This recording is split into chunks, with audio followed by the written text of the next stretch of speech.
ഞങ്ങൾ ജനങ്ങളുടെ മനസ്സിലാണ് നിലകൊള്ളുന്നത്, ജനങ്ങളോടൊപ്പമാണ് ഞങ്ങൾ ജീവിക്കുന്നത്. അൻവർ ഇന്ന് വിളിച്ചു പറയുമ്പോ എന്തൊക്കെയാണ് പിച്ചും തേയുമാണ് വിളിച്ചു പറയുന്നത്.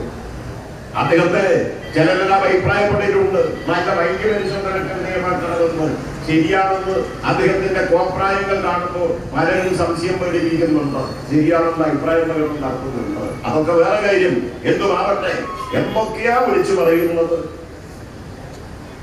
എന്തൊക്കെയാ കേരളത്തിലെ ഈ മഹത്തായ സംസ്ഥാനത്തിലെ ഒരറ്റം തൊട്ട് മറ്റേ അറ്റം വരെയുള്ള ഈ കേരളത്തിലെ CPIM-ന്റെ വളർന്ന് പന്തലിച്ച് നിൽക്കുന്ന ഈ മഹത്തായ ചെങ്കൊടി പ്രസ്ഥാനത്തിന്റെ 10,000-കണക്കായ പാർട്ടി ബ്രാഞ്ചുകളുണ്ട്. ആ പാർട്ടി ബ്രാഞ്ചുകളെല്ലാം കൂടി 6-7 ലക്ഷം വരുന്ന പാർട്ടി അംഗങ്ങളുണ്ട്.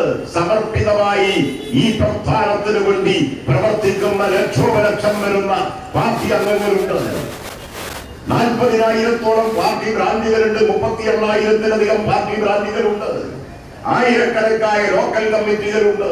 ഇതിന്റെയെല്ലാം സെക്രട്ടറിമാരും ചുമതലക്കാരും ലക്ഷോപലക്ഷം വരുന്ന കേരളത്തിലെ പാർട്ടി അംഗങ്ങളുടെയും വികാരമാണ് ഞാൻ പറയുന്നത്. അവർക്ക് വേണ്ടിയാണ് ഞാൻ സംസാരിക്കുന്നത്. മിസ്റ്റർ അൻവർ, നിങ്ങൾ ഒരു 6-7 കൊല്ലം മാത്രമേ ആയിട്ടുള്ളൂ ഈ കേരളത്തിലെ മഹത്തായ ചെങ്കൊടി പ്രസ്ഥാനത്തിന്റെ ഭാഗമായിട്ടില്ല. ഗാലറിയിൽ നിന്നിട്ട് ഈ രാഷ്ട്രീയ പ്രസ്ഥാനത്തെ അകലെ നിന്ന് കാണുന്ന ഒരു അകലെ നിൽക്കുന്ന കാഴ്ചക്കാരൻ മാത്രമാണ് നിങ്ങൾ.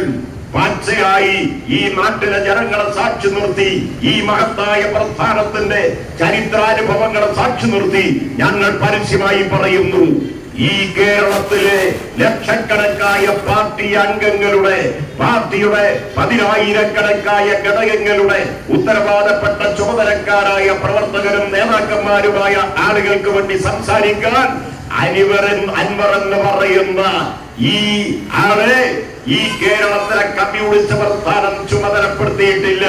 ഞങ്ങളുടെ വക്താവായിട്ടൊന്നും ആരും പറയണ്ട. അൻവറിന് ഈ പാർട്ടിയെ സംബന്ധിച്ച് എന്നറിയാം. ഏതെങ്കിലും ഒരു ഘട്ടത്തിൽ പാർട്ടിയുടെ ഏതെങ്കിലും ഒരു യോഗത്തിന്റെ അകത്ത്, ഒരു ഘടകത്തിനകത്ത് അദ്ദേഹം ഭാഗമാക്കാൻ വേണ്ടി വന്നിട്ടുണ്ടോ? ഞങ്ങളുമായി ബന്ധപ്പെട്ട് ഞങ്ങളുടെ സഖാക്കളോട് നിൽക്കുന്ന ഏതെങ്കിലും ഒരു വർഗ പ്രസ്ഥാനത്തിൽ, ബഹുജന പ്രസ്ഥാനത്തിൽ അദ്ദേഹത്തിന് ഒരാഴ്ചത്തെ അനുഭവമുണ്ടോ? എന്നിട്ട് അദ്ദേഹം ഇപ്പൊ ഞങ്ങളെ ഉപദേശിക്കാനും പ്രസ്ഥാനത്തെ നേർവഴിയിൽ നയിക്കാനും നിങ്ങളുടെ ഒരു വാക്കാലത്തും നിങ്ങളുടെ ഒരു സഹായവും കമ്മ്യൂണിസ്റ്റ് വിരുദ്ധന്മാരുടെ കയ്യിലെ കോടാളിക്കൈയായി മാറി ഈ പ്രസ്ഥാനത്തെ തകർക്കാൻ അച്ചാരം വാങ്ങി പുറപ്പെട്ട ഒരു പൊന്നുമോന്റെയും സഹായം ഈ കേരളത്തിലെ കമ്മ്യൂണിസ്റ്റ് പ്രസ്ഥാനത്തിന് മുന്നോട്ടുള്ള പ്രയാണത്തിൽ ആവശ്യമില്ല എന്ന് പാർട്ടി നേതൃത്വം വ്യക്തമാക്കി കഴിഞ്ഞിട്ടുണ്ട്. കുഞ്ഞായിരുന്നപ്പോൾ മുതൽ, കൊച്ചുകുട്ടിയായിരുന്നപ്പോൾ മുതൽ ഈ കോഴിക്കോട് നഗരത്തിന് ചിരപരിചിതനല്ലേ മുഹമ്മദ് റിയാസ്? അല്ലേ?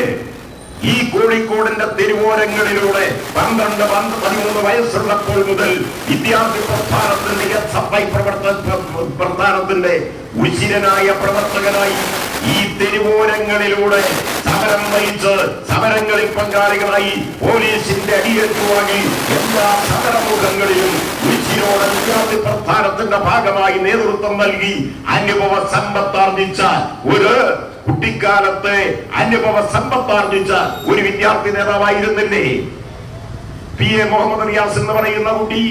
അല്ലേ?